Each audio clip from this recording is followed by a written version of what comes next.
कर्तव्य पर प्रधानता देने पर यदि हम परिवार को पूर्ण सुख नहीं दे पा रहे हैं तो हमें कर्तव्य की ही प्रधानता रखनी चाहिए, कर्तव्य नहीं छोड़ना चाहिए। जैसे हमारे राष्ट्र सैनिक महीना भर के लिए छुट्टी में आए, 6 महीना 1 साल नहीं आ पा रहे हैं, बॉर्डर पे लगे हुए हैं, अब उनके बच्चे, उनकी पत्नी, उनका परिवार कितना विकल होता है। थोड़ी देर के लिए सोचो, जब कोई आर्मी का जवान अपने छुट्टी पूरी करके निकल रहा हो और उसका छोटा बच्चा अंगुली पकड़ के कह रहा हो कि पापा आप कब आओगे, तो ये वादा नहीं कर सकता आएंगे कि नहीं आएंगे, ये वो वादा नहीं कर सकता कि मैं आऊँगा कि नहीं आऊँगा। हृदय भर आता है कि पता नहीं जाते ही गोली खाना पड़े, क्योंकि राष्ट्र सेवा है, प्राण कब छूट जाए। तो मुझे लगता है कि प्रधानता अपने कर्तव्य की रखनी चाहिए, तो लोक परलोक सब बन जाएगा। कर्तव्य छोड़ दिया तो फिर मोह से ग्रसित हो गए हम। कर्तव्य का पालन करते हुए परिवार का हम पोषण करें। जो कर्तव्य का त्याग करके परिवार का पोषण करते हैं वो अपने परिवार में सुखी नहीं रहते। जो कर्तव्य का पालन करते हैं तो धर्मो रक्षति रक्षिता, धर्म उसके परिवार की रक्षा करता है, धर्म उसको सुख प्रदान करता है। तो हमें लगता है कर्तव्य प्रधान रखना चाहिए। वीर सिंह जी दतिया से।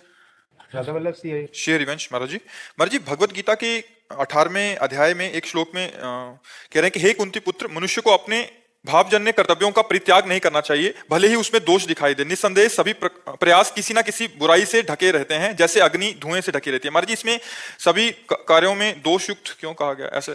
क्योंकि कोई भी कार्य हो उसमें दोष हो ही जाता है। स्वधर्मो निधनो श्रेया पर धर्मो भयावह। अपने धर्म का पालन करे, चाहे दूसरे का श्रेष्ठ धर्म हो उसके हम अनुगमन न करें, अपने धर्म का पालन करें, जो हमें कर्तव्य मिला है। अब जैसे हम पोछा लगा रहे हैं तो पवित्रता के लिए लगा रहे हैं, लेकिन निर्दोष नहीं है, कोई न कोई जीव मरेगा, उसमें पोछा के नीचे आएगा। अब चूल्हे पे पहले भोजन बनता था तो किस लकड़ी में कितनी चींटी अंदर पैक है कुछ पता नहीं, वो जलेगी, वो मरेगी।